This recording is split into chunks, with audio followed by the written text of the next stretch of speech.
अपनी भावनाओं पर इतना कंट्रोल करना जानते हो कि आपको क्लियर रहे कि मुझे इन भावनाओं में बहना नहीं है, बल्कि अपना उद्देश्य ध्यान रखना है। ये सब तो लगा रहेगा।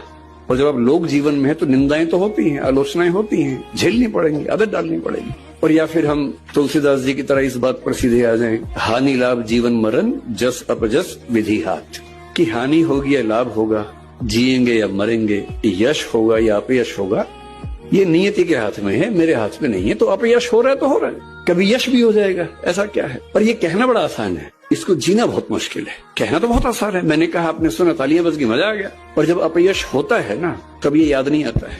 उस समय तो दिल की धड़कनें बढ़ जाती हैं, बीपी बढ़ने लगता है, बेचैनी होती है, एंग्जाइटी होती है, नींद नहीं आती है, और पता नहीं क्या क्या होता है। अपनी भावनाओं पर इतना कंट्रोल करना जानते हो कि आपको क्लियर रहे कि मुझे इन भावनाओं में बहना नहीं है, बल्कि अपना उद्देश्य ध्यान रखना है। ये सब तो लगा रहेगा। और जब आप लोग जीवन में है तो निंदाएं तो होती हैं, आलोचनाएं होती हैं, झेलनी पड़ेंगी, आदत डालनी पड़ेगी।